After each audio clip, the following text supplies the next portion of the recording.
Ustadz Abdurrahman Bahmid ini sebenarnya kemana gitu. Manhaj beliau ini apa? Jangan sampai ini Ustadz Abdurrahman Bahmid ini abu-abu. Ustadz coba tolong. Artinya bisa dijelaskan. Secara akidah, alhamdulillah saya bisa mempertanggungjawabkan dunia akhirat. Ini bukan soal basa-basi, ini bukan dan sebagainya. Saya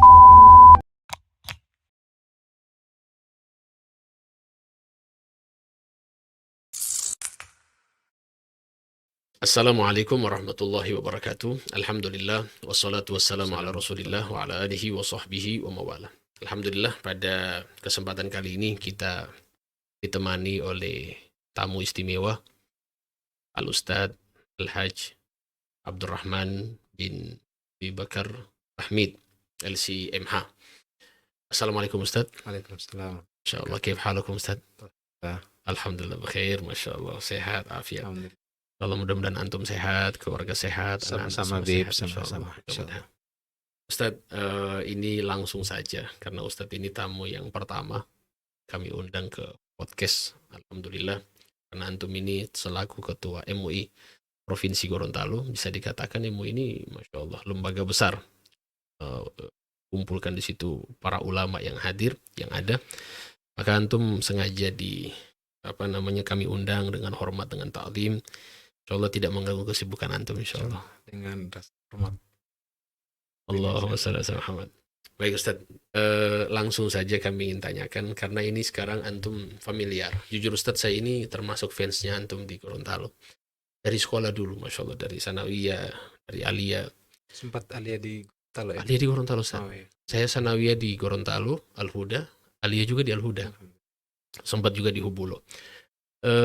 Ustaz sering saya lihat, ya, walaupun memang sering jumpa, tapi cuma lihat dari jauh. Ustaz tidak kenal saya, tapi saya kenal Ustaz. Tapi alhamdulillah dipertemukan ya dengan kondisi yang masihnya kurang ilmu, tapi bisa sama-sama dengan Ustaz di MUI. Ustaz Abdurrahman Abu Bakar Bahmid. Ini nama yang familiar di Gorontalo. Ustaz Bahmid atau Ustaz Abu Bakar. Ya, karena memang nama Abdurrahman ini kan Abdurrahman Abu Bakar. Itu Abu Bakar ini nama ayah. Ayah. Jadi tapi Ustadz lebih dikenal dengan Abu Bakar, Ustadz Abu Bakar atau Ustadz Bahmid. Saya habis pernah tausiah. Ustadz Abu Bakar dari sini. Ustadz Abu Bakar. Abu Bakar siapa? Abu Bakar Bahmid. Iya. Ustadz Abdurrahman Abu Bakar Bahmid. Coba Ustadz mungkin bisa dijelaskan kepada teman-teman kira-kira kenapa sampai bisa familiar ini nama Ustadz Bahmid ini. Kalau nama asli Ya, memang Abdurrahman. Abdurrahman. Itu nama yang diberikan oleh orang tua dan itu yang dipotongkan akikah. Abdurrahman. Baik. Nah, bapak saya namanya Abu Bakar. Oke. Nah, di awal waktu masuk ke SD, raport kita itu, raport saya, semuanya pakai Bahmid. Oke. Abdurrahman Bahmid. Abu Bakarnya tidak ada. Oke. Saat mau menjelang akhir tahun 89 ya, saya lulus SD tahun 88 akhir. Nah, saat itulah ada yang memberikan masukan. Ini Bahmid ini tidak boleh dipakai marga. Karena ini bukan marga asli Indonesia. Itu Gitu. saja. Ada yang bilang begitu ya? Ada yang bilang begitu. Masya Allah. Akhirnya mungkin karena kita juga tidak ingin bantahan, saya juga masih kecil dan sebagainya. Akhirnya dirubahlah, bikin akta. Waktu itu mau bikin akta lahir. Maka akta lahir waktu itu berubah menjadi Abdurrahman Bakar. Nya hilang. Insya Allah. Akhirnya masuk SMP seperti itu, SMA seperti itu, ijazahnya semuanya pakai Abdurrahman Bakar sampai kuliah. Pulang dari Mesir, orang lebih kenal dengan Bahmid Bakar. Hanya saya ingin menggabungkan semuanya. Abdurrahman Abu Bakar Bahmid, Abdurrahman Abu Bakar Bahmid. Karena teman-teman SD SMP itu lebih banyak mengenal saya Abdurrahman Abu Bakar, bukan Abdurrahman Bahmid. Sehingga ada yang mencari-cari, siapa itu Abdurrahman Bahmid? Oh, ini muka seperti kita kenal dulu waktu masih SMP. Akhirnya sudah saya ambil inisiatif mengenal nama itu supaya Abdurrahman Abu Bakar Bahmid. Tapi mungkin karena kepanjangan orang simple, akhirnya kadang mereka ngambil yang simpelnya saja. Dan simpelnya itu lebih banyak panggil Ustadz Bahmid. Ustadz Bahmid. Sebagian yang mengatakan Ustadz Abu Bakar Bahmid, ambil dari tengahnya. Memang kalau ditanya kenapa, ya ditanya kepada masyarakat. Karena jadi dan itu yang terbiasa di masyarakat. Saya dan kayaknya mungkin di Indonesia cuma antum kayaknya Ustadz Bahmid. Kalau kan sudah ada ustadz-ustadz yang lain kan ada pakai apa namanya, kalau ada Al-Jufri, ada Ustadz Al-Jufri, Dr. Salim Al-Jufri, Salim Segaf Salam Al-Jufri. Segaf Al-Jufri. Sudah ada, jadi anak juga tidak mungkin. Pakai marga Jadi, lagi Al-Jufri. kalau Ustadz Bahmid cuma satu di Gorontalo, Masya Allah. Di mana-mana juga Ustadz Bahmid. Jadi akhirnya itulah familiar dengan itu. Abu Bakar. Bahmid. Bahmidnya. Bahmidnya. Pak Abu Bakar mungkin hanya sedikit. Tapi lebih banyak Bahmid. Bahmid. Kayak jadi brand begitu. Oke. Ustadz Bahmid begitu. Cuman kalau sudah jadi brand, Ustadz ada niat bikin brand berarti. Itu milik semua orang. Baik. Ustadz, jadi kalau Ustadz Ustadz lebih senang dipanggil apa? Kalau saya Panggil Bahmid, Ustadz Bahmid atau Ustadz Abdurrahman? sebenarnya saya lebih senang dipanggil dengan nama saya, Ustadz Oke. Abdurrahman ya. Cuma marga itu juga sebenarnya tidak salah karena Oke. kadang Gorontalo ini juga atau bahkan di Eropa, di Barat, di Indonesia, kadang orang dipanggil dengan marga keluarga besarnya, Oke. sehingga tidak salah. Ustadz Abdurrahman Bahmid asal dari Yaman, Hadramut. Jadi Asal kakek kakek dulu. dari kakek, Hadramut. ya. Baik. Ustadz sudah pernah ke ziarah ke Itu yang belum. Saya sudah ke Yaman, saya sudah ke banyak negeri Arab, ke Mesir sudah, Mesir, sudah, Saudi, ke Yordan sudah. cuman Yaman belum. Yaman yang belum. Begitu. Berarti Ustadz harus. Saat pingin ke sana memang saat itu sudah Konflik. terjadi konflik. Oh iya. Hanya seperti ada kekhawatiran dan sebagainya. Setelah itu konflik sudah mulai mereda.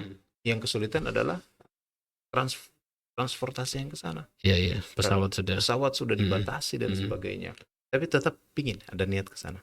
Ustadz niat insya Allah. Niat. Insya Allah. Dan bisa sama-sama Ustadz. Mudah-mudahan. Bisa ziarah. Iya. Ke Kan Hadramut, punya insya Allah. travelnya nanti bisa buat travel. Insya Allah. Mudah-mudahan. Insya Allah. Ustadz, oke, sekarang dari asal muasal antum ini lahir di Gorontalo, apa di Manado atau di Palu? Jadi kalau lahir ya di provinsi Artinya orang Gorontalo. tua antum juga dari. Jadi kalau ibu asli Bualemo, Oke. lahir di Bualemo, keluarga Al-Amri di sana. Oke. Al-Amri saja, Al-Amri. Bapak Bin saya Aun atau bin Isa? bin Isa. Bin Isa. Lalu dan bin Isa ini banyak tersebar di Gorontalo dan sebagian banyak juga di Palu. Cuman kalau Al-Amri ini Ustadz, Masya Allah. Fi Tapi, ay makan. ya, paling banyak di Jadi Gorontalo. masuk di gang manapun dapat Al-Amri. Al-Amri. Masya Allah Al-Amri. Nah, Bapak Bahmid Hmm. jalan dari beberapa negara. Memang Ulaiti itu asli masih lahir di Arab. Kecilnya sudah ke sini. Umur berapa waktu itu? Pemuda. Masya Allah. Tapi sudah nikah.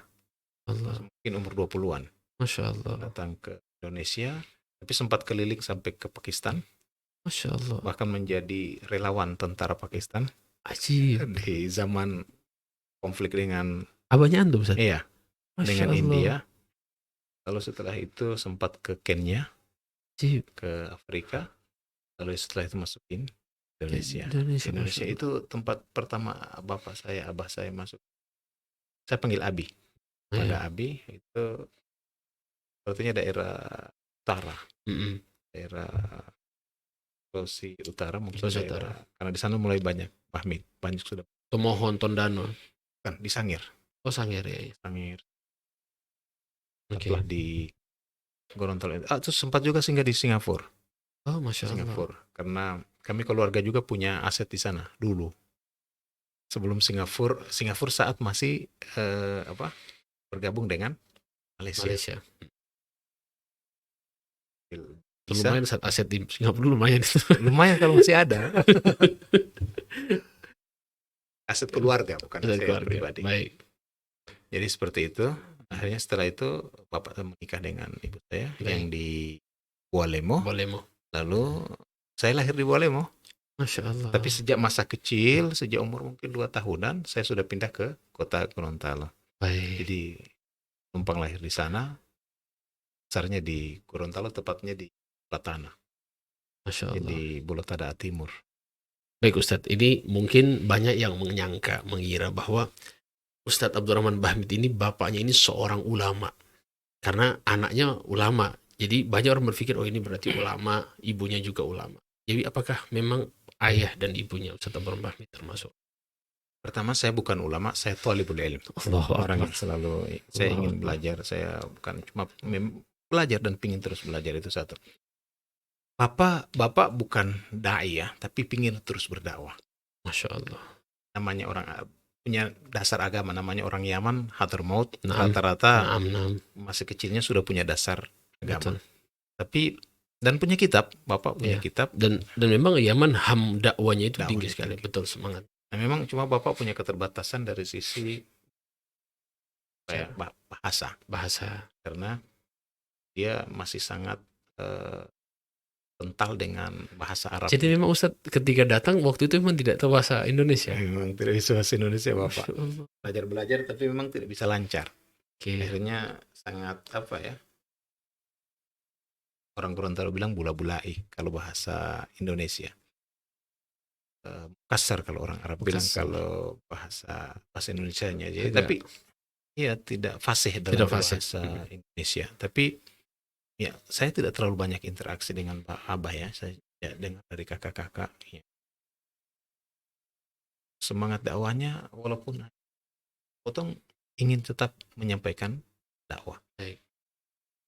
Kampung itu dikeliling di Patana, beliau suka membangunkan orang untuk bangun subuh. Masya Allah. Terus bangun sekolah Al-Huda. Sipatana. Lalu Iya. datangkanlah guru-guru dari akhirat. Beliau yang Masya fasilitasi. Beliau dagang, tapi Allah. ingin sama. Beliau fasilitasi anak-anak dikasih songkok putih, suka dikasih ini. Yang Songkok penting. putih memang khas Hadramaut itu songkok putih. Tapi belajar. Yang penting Nah. belajar masuk di Al-Huda. Guru-gurunya dari akhirat. Masya Allah. Waktu itu kurikulum yang dipakai juga kurikulum Al-Khairat Masya yang Allah. ada di Al-Huda, yang ada di Sipatana. Waktu itu masih ada Al-Huda. Mungkin Baik. kalau Habib Salim bisa jalan-jalan, tanya di mana Al-Huda yang ada di Gorontalo, ada di Sipatana. Masya Allah. Selain yang Al-Huda utama Iya. seperti itu. Ustadz, apa namanya? Ini kan berarti abahnya Ustadz Abdurrahman itu sezaman dengan Sayyidi Ahmad al-Masyhur. Iya, kira-kira sezaman. Sezaman ya, Habib Idrus bin Lamin. Iya, betul. Oh, Masya Allah. Sezaman. Jadi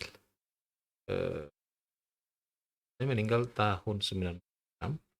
Waktu itu jadi mungkin di sekitar tahun awal, tahun 1 tahun. Masya Seperti Allah. itu. Ustadz waktu itu umur berapa pas meninggal? Ya, SMA. Masya Allah. Saya lagi di Berarti Ustadz ini sudah latih bahasa Arab sebenarnya sudah dari abah atau bagaimana? Sudah. Saya jadi abah sempat lama di Gorontalo, tapi setelah itu sejak umur saya masih Safar. SD, balik ke, karena dia punya anak-anak juga di sana. Iya. Jadi balik ke sana, nikah di sana. Apa bukan nikah ya? Sudah nikah duluan Sudah di nikah sana. sana ya. Dan anak-anak di sana dia balik sampai menikah. Iya. Jadi sejak SD itu saya tidak pernah ketemu lagi dengan bapak saya. Karena saya ke Mesir itu tahun 97. Beliau meninggal waktu itu saya kelas 3 SMA. Baik. Ustadz, jadi itu kalau seandainya Ustadz kan sudah umur meninggal bapak, Masya Allah Ustadz sudah SMA, sudah belajar. Mungkin Ustadz abah berarti berapa kali ini? 2. Abah punya 4 istri dari jadi saudara-saudara saya dari 4 ibu. Masya Allah. Dan Dari 4 ibu. Iya, dan ibu saya yang keempat terakhir. Dan ini banyak orang mengira dengan pernikahan itu aib, padahal bukan aib. Suatu yang wajar, ya. Bagian dari apa yang bagian dari syariat Islam. Ustadz Bahmid berapa? Saya 1. Minul Wahidin. Seperti Habib Salim. Masya Allah. Baik, Masya Allah, ini bicara dengan guru ini memang agak sedikit tegang. Baik Ustadz, sekarang untuk mengenal pendidikan antum. Ini kan sekarang antum kemarin alhamdulillah baru selesai S2. Sebenarnya dari kemarin pengen ambil S2 ini kelihatan. Cuma memang beliau Ustadz Bahmid ini sibuk sekali. Ya, jadi mungkin pendidikan dasar antum, kemudian setelah itu untuk sanawiyah, aliyah, dan sampai melanjutkan studi, mohon di.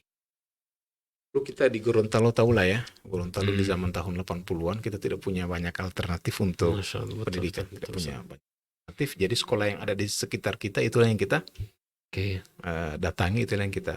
Saya sekolah di SDN dulu seperti biasa SD umum sampai kelas 6 SD. Terus setelah itu saya masuk SMP. Oke. SMP umum juga. Masya Allah. Iya, 1 tahun. Tapi keinginan untuk belajar agama itu menggebu dari sejak SD.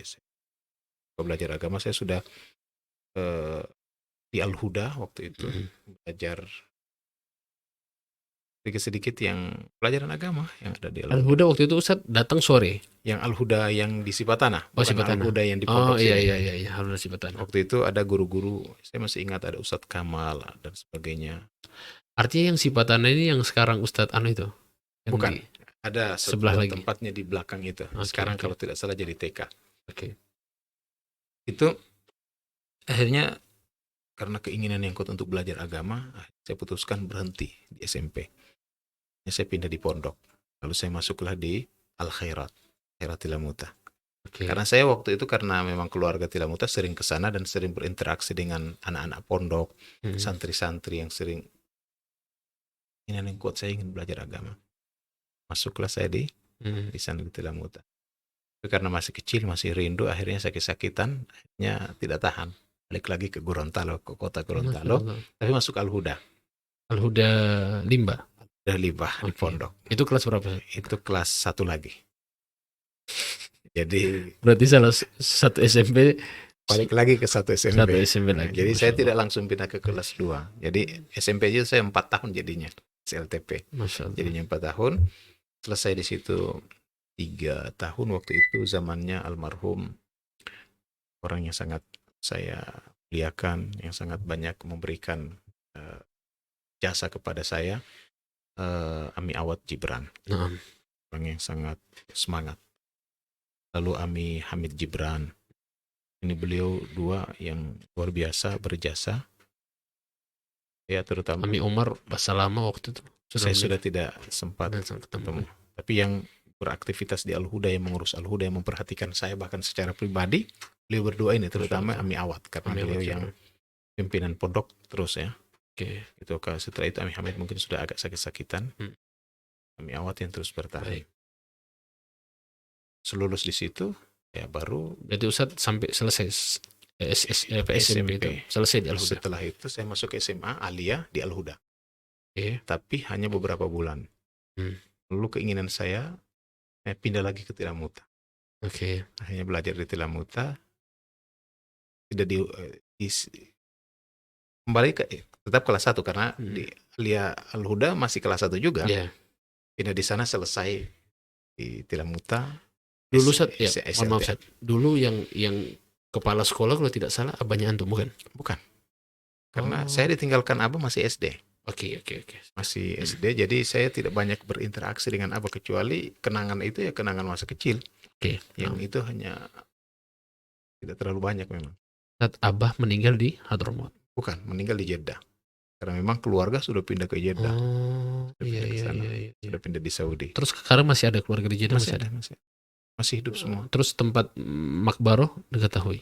Tahu, cuma kan makbaroh di sana kan tahu lah dengan model kehidupan Saudi yang makbarahnya tidak ada satu-satu mereka. Jadi tidak tahu di mana ini makbarohnya. Atau sudah sudah ziarah tapi di bagian luar waktu itu terkunci. Jadi memang karena makbarahnya itu kan ramai sangat besar dan itu ditandai juga kan. Namanya tidak tahu di mana. Itulah model di sana kan seperti itu. Baik Ustadz, terus setelah Aliyah Ustadz saya jadi Aliyah waktu itu di Al-Khairat Tilamuta sampai tuntas. Al-Khairat Tilamuta bukan Balu ya? Bukan. Tilamuta. Lalu saya waktu itu dijanjikan oleh saya yang mulia Ustadz Muhammad dan itu janji dari almarhum Ustadz Segaf bahwa ada jatah untuk saya ke Mesir. Masya Allah. Dan saya akhirnya diminta, tapi tahun berikutnya saya diminta untuk mengajar dulu sebelum berangkat di Al-Khairat. Berarti mengabdi dulu sebelum berangkat. Hanya saya mengabdi beberapa bulan. Tapi setelah itu terjadi perubahan sistem.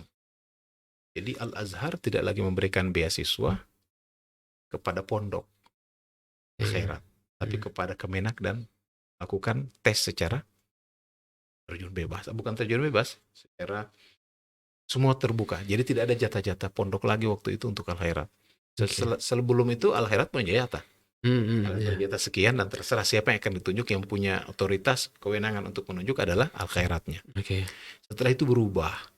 Berarti Allah. kan jaminan yang tadinya ada itu Sudah tidak ada sudah lagi. tidak bisa karena memang kewenangan bukan lagi di Padahal Ustadz memang sudah ada keinginan sekali mau Iya, berangkat waktu itu. untuk berangkat.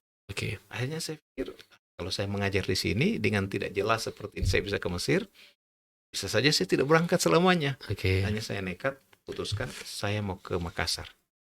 Oke. Hanya saya difasilitasi kami awat untuk bisa kuliah di Makassar karena memang kesulitan biaya dan sebagainya, bisa dapat ya sekolah gratis di Makassar. Masya Allah. Saya masuk kampus, kuliah di UMI, Fakultas Tafsir Usuluddin. Alhamdulillah setelah itu tahun berikutnya saya bisa dapat beasiswa. Oh, Tapi berarti Ustadz, melalui Makassar. ya jadi Ustadz hanya hanya satu kali saja berarti. Satu kali saja berarti Ustadz 1 tahun. 1 tahun di 1 Makassar. tahun di Makassar. Baik. So, Masya Allah. setelah itu tahun 96 saya lulus, lalu lulus Aliyah, lalu berangkat kuliah 1 tahun, 97 berangkat ke Mesir. Kuliah di sana, ambil Fakultas Syariah Islamiyah 4 tahun. Dari tahun 2097 sampai 2001. Lah, kita pulang 2007 sampai 2001, 4 tahun. 97 Oh, 97 sampai 2001. 4 Berarti tahun. 4 tahun. Ambil fakultas apa tadi? Syariah, Syariah. bagian hukum fikih Islam. Baik, Ustadz di Azhar. Ustadz waktu itu di asrama atau? 2 tahun pertama waktu itu asrama full. Ya. Sehingga kita belum mendapat jatah. Seharusnya jatah kita karena kita beasiswa itu harusnya di asrama, namanya asrama bu'us. Ya. Bu'us. Jadi situ bi'tha. Jadi para utusan-utusan dari seluruh negara non Arab tinggalnya di situ. Jadi kita bercampur Afrika, dari Amerika, dari Rusia, Campur semua. dari Asia, dari situ Cinanya ada di situ. Terus tapi 2 tahun terakhir akhirnya dibuka lagi kesempatan untuk kita. Jadi 2 tahun pertama saya tinggal di luar, 2 tahun terakhir tinggalnya di dalam. Baik Ustadz, ini mungkin ke Al-Azharnya. Jadi antum ini Azhari berarti. Alhamdulillah lulus di Al-Azhar. Al-Azhar. Ustadz, Al-Azhar ini kan artinya kalau lihat di antara Yaman sama Azhar ini kan para syuyukh sering bilang, guru-guru kami, ini masyrabnya wahid. Ya kan dari sisi akidah, sisi fikih dan lain-lain. Antum waktu di Al-Azhar itu kan guru-guru kan banyak di sana. Jadi antum masih sempat belajar kepada Syekh Ali Jum'ah waktu itu. Iya, saya alhamdulillah talaki sama Ali Jum'ah. Masya Allah. Saya mendapat ijazah. Masya Allah. Beliau tidak tuntas karena saya kenal Syekh Ali Jum'ah itu nanti waktu itu beliau masih muda, baru 40. Tapi sudah luar biasa. Alim memang Ustaz ya. Sangat alim. Beliau Mudanya saja sudah alim. Beliau masih takhususnya di apa beliau kalau usul fiqh. Usul fiqh. Profesornya di situ. Iya. Mungkin ahli usul fikih terbaik lah. Baik. Oke, kalau yang muda yang sekarang Syekh Usama Azhari. Saya tidak sempat jumpa karena mungkin beliau pasti ya, karena beliau juga adalah Azhar juga. Azhari, beliau lebih tua sedikit dari saya. Okay. Dan saya yakin beliau adalah orang lamanya, orang yang sangat dekat dengan Syekh Ali Jum'ah. Cuma waktu itu memang ya, karena interaksi saya tidak terlalu lama dengan Syekh Ali Jum'ah, hanya tahun terakhir. Tapi saya alhamdulillah masih bersyukur masih bisa dipertemukan Syekh Ali Jum'ah, karena tahun pertama, tahun kedua nama ini tidak terlalu populer. Nah, akhirnya saya dikenalkan oleh senior guru saya, Habib Umar Al-Habsyi dari Palu. Ya, Habib Umar Al-Habsyi. Nah. Beliau cucunya Habib Idrus. Beliau datang ke Mesir untuk melanjutkan studinya, sempat putus. Akhirnya beliau yang menunjukkan kepada saya, ada Habib Umar kalau tidak salah berapa bulan lalu datang ke Gorontalo, bukan itu? Sudah meninggal. Masih ada? Masih ada. Beliau punya pondok di Tada. Iya, tahu Habib Umar Al-Habsyi. Nah. Beliau alumni Mesir juga? Alumni Mesir. Iya. Beliau bersama adiknya Habib Hasan Al-Habsyi. Ayo Habib Hasan. Nah. Yang lalu sepupunya Habib Idrus Al-Habsyi. Habib Hasan apa namanya? Apa doktor kalau tidak salah beliau? Saya kurang tahu persis. Iya. Lalu ada Habib Idrus bukan? Idrus sepupunya. Oh iya. Yang punya pondok sepupunya. Yeah. Habib Umar juga punya pondok, tapi di Tada, di daerah sini. Tomini ya itu kalau tidak salah. Ya, mungkin Ustaz tidak wallahu alam. Saya di Gorontalo sudah halas Palu, tidak aku paham. Ustaz, kalau dari Ustaz selama di sana, apakah Ustaz pernah jumpa dengan ulama-ulama dari Hadramaut selama belajar di Azhar? Iya, saya sering interaksi Artinya dengan ada Habib Umar. Habib Umar. Oh, Ya, Masya Allah. jadi saat itu Habib Umar sudah sering ke Mesir. Oh, Masya Allah. Interaksi awal waktu itu sebelum Habib Umar, Habib Ali Ali Al-Jufri. Al-Jufri. Nah. Beliau waktu itu masih sangat muda tapi luar biasa. Jadi setiap saya aktif di Saha Husainiyah. Iya, Saha iya. Husainiyah itu tempat kumpulnya para hadarim, murid-muridnya Habib Umar. Habib Umar di awal-awal buka pondok. Waktu itu mungkin baru 6 tahun beliau buka pondok waktu itu tahun 90-an kalau tidak salah. Kalau tidak salah, itu belum 10 tahun lah. Iya. Tahun 90-an itu. Jadi Habib Ali ini kan termasuk bukan murid dari awal mungkin ya, kalau saya tidak tahu persis ya, tapi beliau sudah mulai datang ke Mesir. Habib Ali, dan sudah mulai muncul di TV. Itu. Justru kan katanya banyak orang-orang yang dapat hidayah waktu itu. Waktu itu banyak, terutama artis-artis. Masya Allah. Yang banyak dapat hidayah. Akhirnya setelah itu Habib Umar juga sering, dan saya mungkin 2 kali atau 3 kali kedatangan Habib Umar itu saya selalu hadir, alhamdulillah. Ikut pengajian beliau, ikut zikir, salawat, maulid bersama beliau. Yang mengenalkan saya Habib Ali Zainal Abidin Al-Hamid. Antum maksudnya dengan beliau dekat? Satu letting, sangat dekat. Sangat dekat. Tapi beliau duluan datang. Tapi beliau punya ijazah karena belum muadalah, belum disamakan. Maka beliau dimasukkan dulu ke ma'had dan dites. Karena beliau kan waktu itu sempat di Habib Umar dulu. Beliau dari pondok ke Habib Umar beberapa tahun, saya kurang tahu persis. 2 tahun terus langsung ke Mesir. Mesir. Masya Allah. Kita di sana punya kelompok studi yang mengumpulkan para turunan Hadramaut, Hadarim. Masya Allah. Jadi jadi waktu itu ketua saya adalah Habib Ali ini. Habib Ali saat hampir kemarin mau diundang ke Gorontalo, Ustaz. Ya, saya berusaha untuk kalau seandainya antum ada kontak bagus. Saya punya kontak, alhamdulillah. Itu bisa bisa diundang Gorontalo, Masya Allah. Bisa, mudah-mudahan. Artinya cari momen yang bagus, Maulid Nabi atau apa. Insyaallah. Jadi kita punya kelompok studi Asyabab namanya. Syabab itu punya hadarim kita. Jadi semua anak-anak keturunan ya. Anak keturunan hadarim kumpul di situ. Termasuk Habib Faiz almarhum yang dulu sekjen FPI. Dan ketuanya adalah waktu itu Ali Zainal Abidin Al-Hamid. Lalu setelah beliau selesai menjalankan tugas sebagai ketua Asyabab, sayalah yang diminta untuk menjadi ketua Asyabab. Waktu itu saya. Masya Allah. Jadi beliau yang menjadi mentor saya. Dia memfasilitasi dan mendukung saya untuk menjadi ketua. Habib Ali ini. Habib Ali. Masya Allah. Asyabab. Saya diajak untuk datang kepada para hadarim yang besar-besar yang sudah ada di Mesir. Saya diajak keliling. Jadi saya juga diajak ketemu dengan para guru-guru Turuk Sufia. Gitu Masya Allah. Karena beliau ini kan yang sudah duluan. Iya. Jadi kalau Sufia di sana maksudnya semua macam-macam dari apa namanya Toriko semua banyak di sana berarti. Toriko di sana, tapi kebanyakan Syadziliyah yang ada di sana. Syadziliyah, oke. Kebanyakan Syadziliyah. Baik Ustaz, apakah di sana ini di Mesir ini kan saya ini pengen sekali ke Mesir, Ustaz. Pengen sekali, Masya Allah. Mudah-mudahan bisa berangkat dengan antum, Insya Allah bisa ziarah. Nah di sana ini banyak ulama luar biasa. Karena di sana ini begini Ustaz, yang saya tahu kan ulama-ulama Mesir ya, itu juga Hadramaut ini muhtam dengan bil asanid, sangat memperhatikan sanad keilmuan itu kan. Cuman misalnya saya heran sebagian ya dari Azhar itu kayak tidak ada kejelasan begitu loh. Maksudnya dari segi keilmuan dia kayak mengambang, tidak banyak baca tapi dia tidak jelas di mana sebenarnya dia ini gitu loh. Ada Azhar seperti itu Ustaz. Padahal kalau mau dilihat ya guru-gurunya itu kan guru-guru kulluhum yani bil asanid, hampir semua. Para dosen-dosennya ya. Jadi ini namanya kampus seperti itu. Oke. Beda dengan orang yang belajar dari sanawiyah di Al-Azhar. Al-Azhar itu kan ada ibtidaiyahnya, ada sanawiyahnya, ada aliyah. Jadi tapi ada orang yang datang masuk ke Al-Azhar yang sudah punya latar belakang keilmuan Oke. sebelumnya. Oke. Latar belakang fikrah, harakah, Mm-mm. manhaj sudah ada Iya. dengan macam-macamnya. Lalu dia masuk ke Al-Azhar, ya dia belajar ilmunya. Ada orang dari Muhammadiyah misalnya masuk ke sana tetap dengan kemuhammadiyahannya dia, tapi dia mengambil ilmunya Al-Azhar. Oke. Tapi sebagian manhaj Al-Azhar itu mungkin tidak dipegang.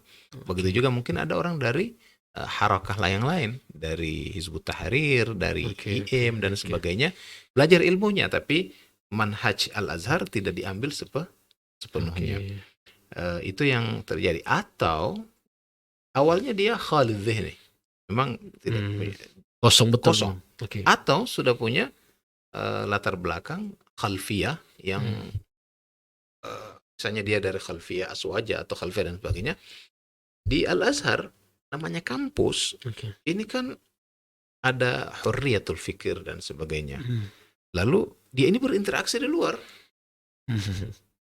Ada seminar namanya. Jadi kan banyak juga yang di luar. Di luar ini kan banyak. luar biasa. Ini kan bi'ah ilmiah yang sangat luar biasa. Dan di Mesir itu kan tempat beradunya pemikiran-pemikiran dari kelompok sufi yang paling ujung sampai kelompok liberal yang paling Ada ekstrim. semua. Itu beradu di Mesir. Masya Allah. Nah, dan itu satu kota begitu, memang begitu? Itu satu kota. Masya Satu Allah. kota. Ini kota besar, penduduknya bisa jadi lebih banyak dari Jakarta. Masya Allah. Itu Kairo. Nah, saya suka ikut seminar-seminar tadi difasilitasi dengan pemikir-pemikir besar. Dan memang dosen-dosennya, guru-gurunya dibiarkan, dibebaskan begitu. Maksudnya terserah kalian. Secara umum tidak tetap diikat dengan itu. Tapi tadi kita, kalau saya perhatikan dosen-dosen tadi itu ada yang mengikuti harakah-harakah yang Oke, itu. paham. Jadi ada yang agak liberal-liberal terlihat. Ada yang ke harakah-harakah. Itu di Azhar, Ustaz. Iya, dosennya walaupun dominannya tidak seperti itu. Oke, baik. Ya mungkin ada yang terpengaruh 5%, 10% itu terlihat. Dan mereka tidak dipecat. Mereka tidak dipecat. Itu toleransinya Azhar ya. Padahal ini sudah berbeda dengan manhaj Azhar yang ada di Azhar sendiri. Betul. Karena Azhar ini kan sudah terkenal, manhajnya jelas memang. Jelas. Sebenarnya manhaj Al-Azhar itulah manhaj yang ada di seluruh dunia. Ya. Di seluruh dunia kaum betul. muslimin pada saat ini. Dan memang fatwa-fatwa besar itu diambil kebanyakan dari Azhar semua. Iya, kalau Al-Azhar memang tempatnya ulama, mungkin bisa dibilang sumber ulama nomor 1 dunia itu ada di Azhar. Di Al-Azhar. Itu bukan Mesir lah secara, dan di Al-Azhar itu dari dulu. Itu bisa dikatakan seperti itu. Sampai kan saya pernah dengar tempat percetakan kitab itu di Lebanon, kemudian tempat yang membaca kitab itu di Sudan, dan ulamanya di Azhar. Jadi sampai bilang begitu, saking banyaknya ulama di sana. Biasa. Ulama-ulama ada zaman dahulu ya. Ya. Bahkan ada ulama yang mungkin bukan dari Al-Azhar, bukan dari Mesir, tapi terakhir tinggalnya di Mesir. Di Mesir. Iya. Seperti Sultanul Ulama Izzuddin bin Abdussalam. Ayo. Beliau kan aslinya bukan dari Mesir. Izzuddin bin Abdussalam Turki, bukan? Bukan, beliau dari Syria kalau tidak salah. Dan beliau sejaman dengan Syekh Abu Hasan Asyadili. Izzuddin bin Abdussalam. Ya, gelarnya Sultanul Ulama. Ayo, muhaddithu. Yani Beliau hadis faqih. Faqih ya? Lebih banyak ke faqih. Beliau faqih.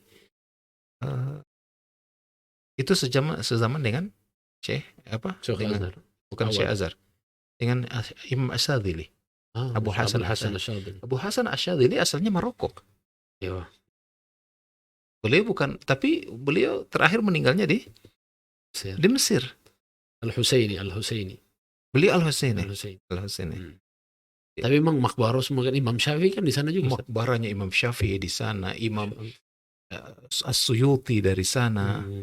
Terus Abu Hasan Al-Ansari, bukan Abu Hasan, Isa Al-Ansari, ini pengarang kitab.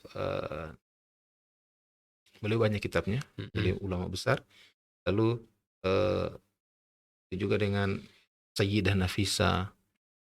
Mesir semua.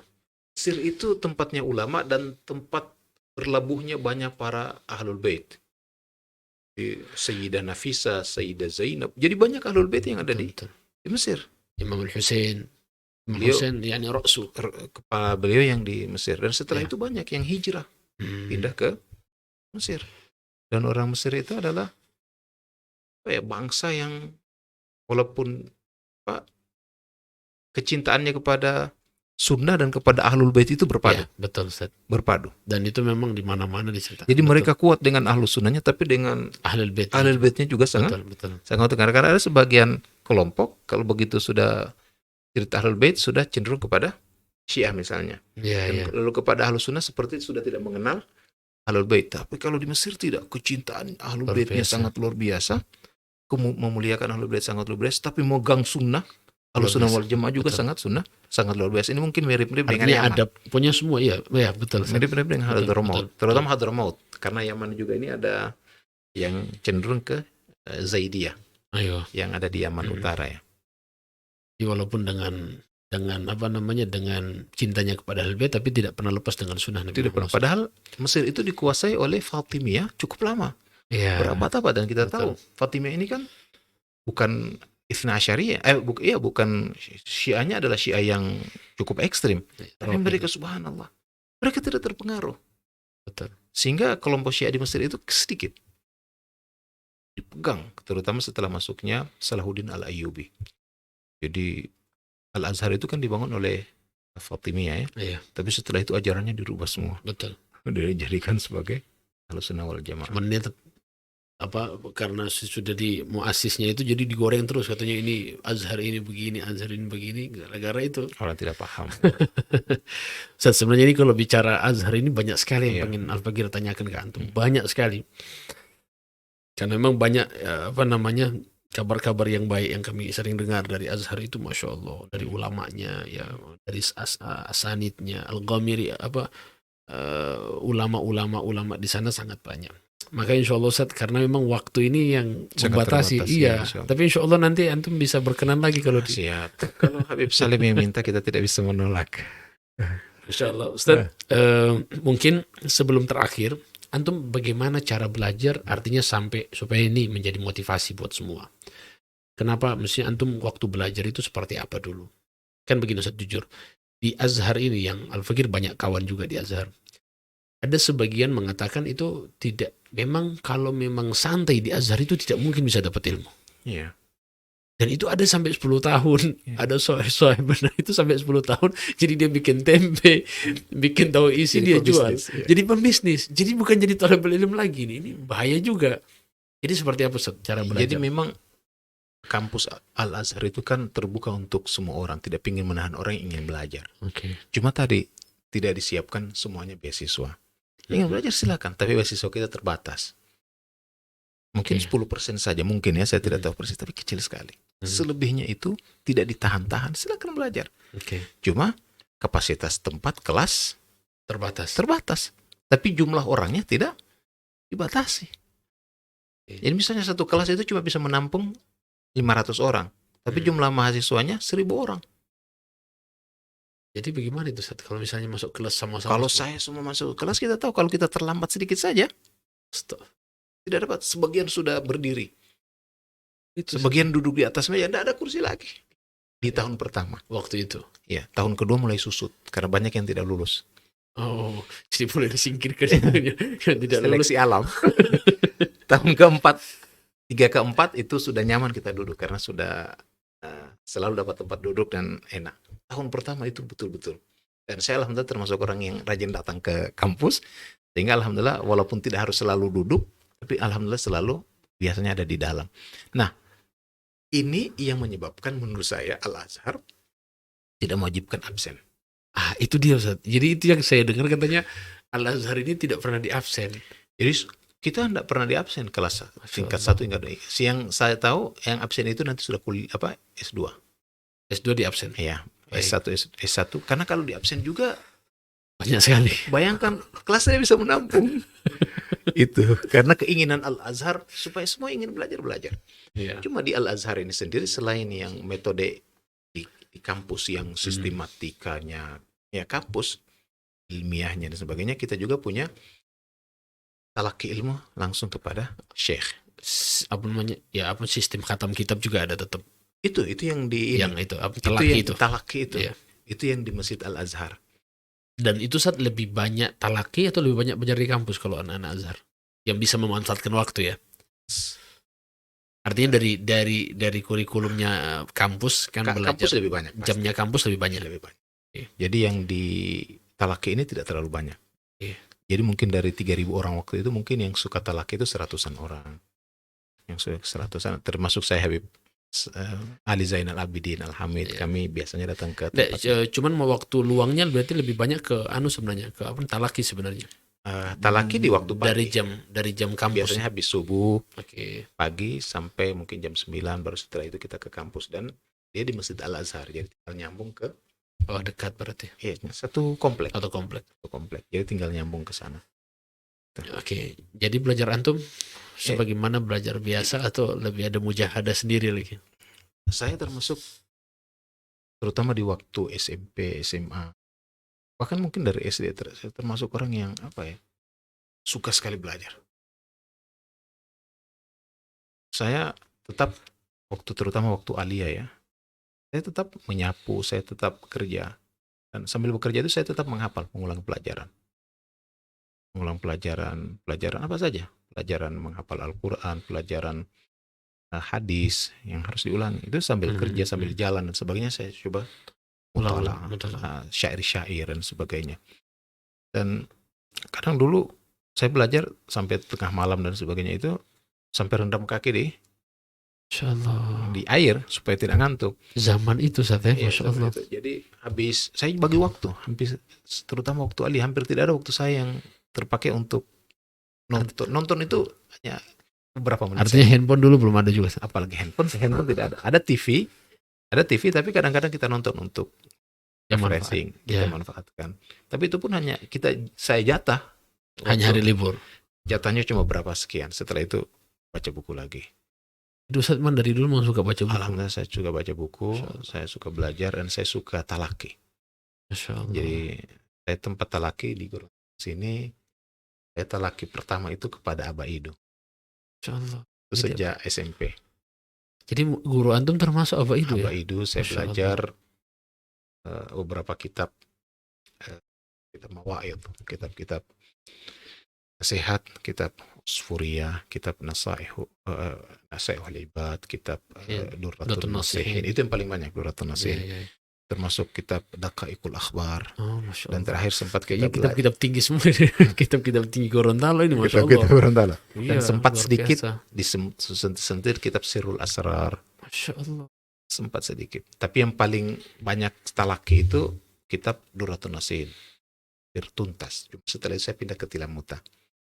Jadi antum ini sufi, memang betul-betul sufi berarti ini. Belajar sufi, tapi ini sufi kalimat besar, jadi kata besar. Jadi kita mencintai sufi dan ingin menjadi sufi, tapi menjadi sufi itu berat. Harus membersihkan diri kita. Kita ingin ke sana lah. Ya sebenarnya ini intinya Ustadz Abdurrahman Bahmid ini suka membaca, Masya Allah. Suka belajar dari masih SD dulu. Kalau kita tanya secara detail bisa datang ke Ustadz Abdurrahman Bahmid, insya Allah. Kayak kan para tulab ini kan semangatnya para santri bisa cari resep kan bagaimana, insya Allah kan cara membagi waktu. Soalnya begini Ustadz, sekarang ini santri tidak lagi membagi waktu. Jadi cara waktu ini dibagi sulit sekali. Jadi pokoknya mau foya-foya pulang dari sekolah, handphone, di dalam sekolah handphone. Jadi memang ya. Semangat menuntut ilmu. Padahal kan Imam Syafi'i itu kan mengatakan kuncinya di situ. Akhi lan tanala al-ilma illa bi sittatin sa'umbika an tafsiliha bi bayanin. Akainu hirs. Yang hilang ini hirs. Rakus. Karena ini kunci. Kalau orang ada rakus, tamak dengan ilmu, maka dia akan ada ijtihad. Soalnya orang ini sebagian orang sudah menganggap dirinya pintar, jadi sudah tidak perlu lagi mujahadah. Itu masalahnya juga. Ustadz Segaf, Habib Segaf, itu mengatakan kepada Ustadz saya, Ustadz Muhammad Abu Bakar, sebuah ungkapan yang sangat kita kenal ya. Ilmu itu berkata kepada orang yang menuntutnya, berikan keseluruhan apa yang kau punya, kau akan berikan sebagian dari apa yang aku miliki. Jadi kita sudah totalitas hendak memberikan sesuatu untuk ilmu, ilmu pun hanya memberikan sebagian dari apa yang dia punya. Lalu bayangkan kalau kita hanya memberikan sedikit untuk ilmu, berapa yang kita dapat? Itu sudah totalitas saja. Bayangkan orang seperti Imam Nawawi. Imam Nawawi itu 2 tahun belajar, menuntut ilmu, membaca dan sebagainya, itu tidak tidur Berbaring. tidur duduk seperti ini. Allah. Dia membaca, ngantuk, setelah itu kaget lagi. Itu 2 tahun. Allahu Akbar. Seperti itu, kita tidak harus seperti itu, karena itu kita tidak sanggup, fisik kita, jiwa kita tidak akan bisa seistiqomah seperti itu. Jangankan Ustaz buat seminggu saja, 2 hari saja KO sudah itu. Jadi Allah. itu yang membuat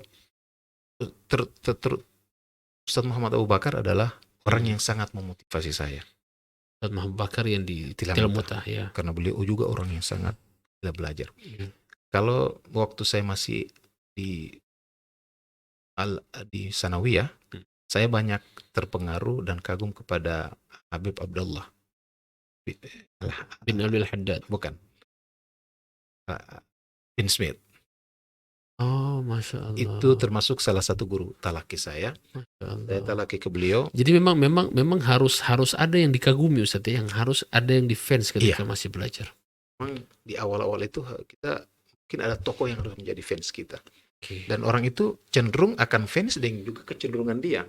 Betul. Saat dia suka ilmu, dia akan fans kepada orang yang ilmuwan. Iya. Saat dia suka bola, dia akan fans kepada Pemain bola. seperti itu. Betul. Cuma cinta juga itu selain karena cinta ilmu dan sebagainya, pemberian dari Allah.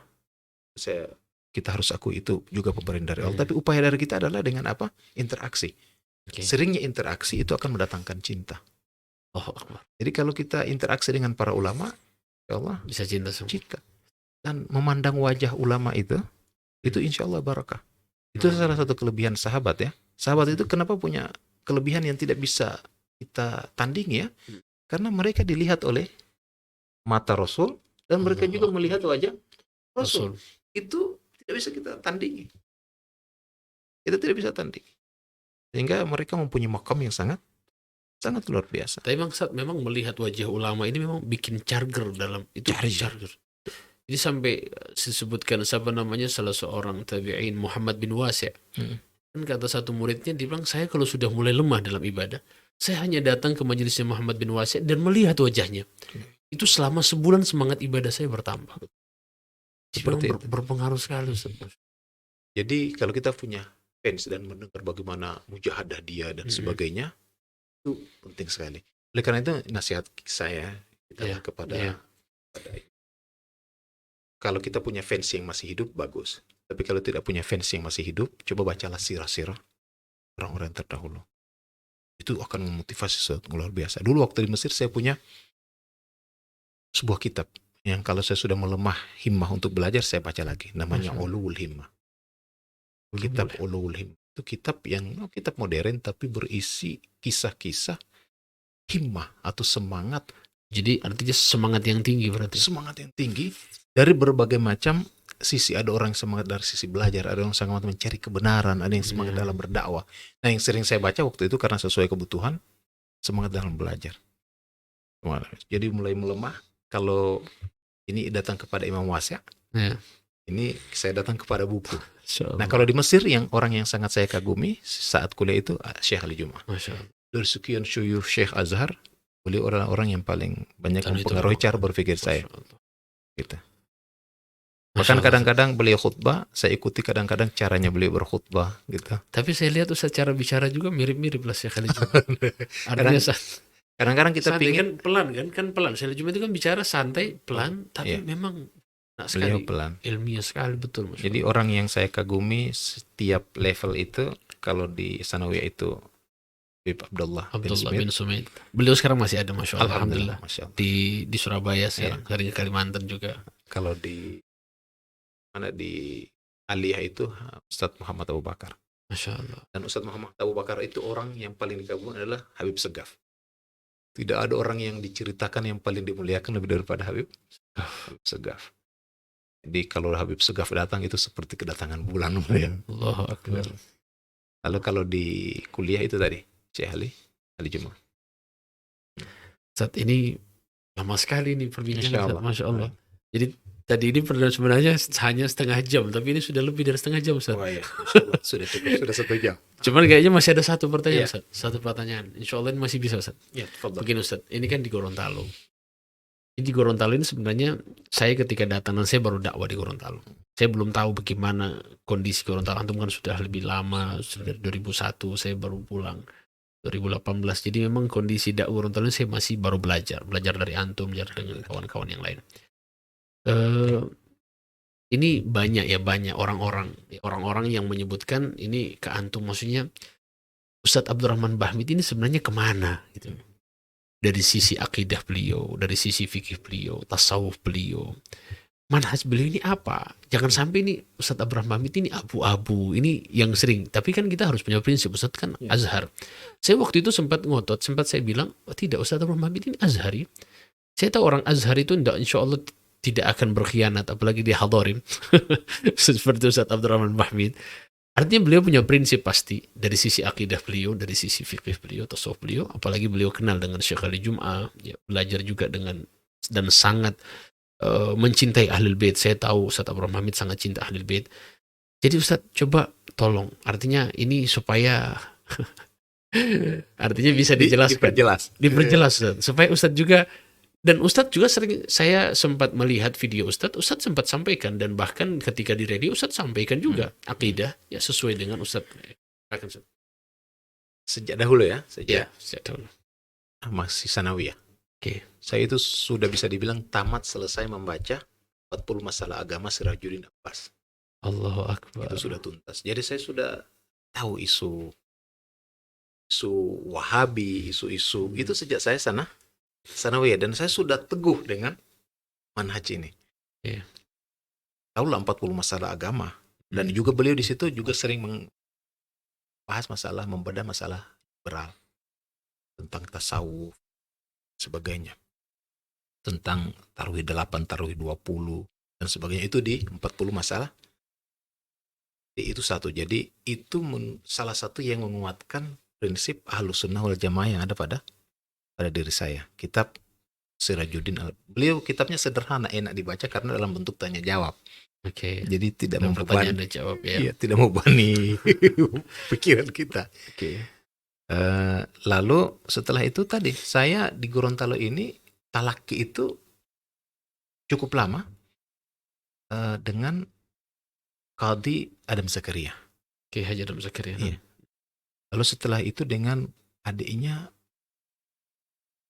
Kiai Haji Abbas Rauf, Imam Mari namanya. Itu saya lebih banyak talaki kitab Alfiyah. Dan saya suka datang ke talaki-talaki itu.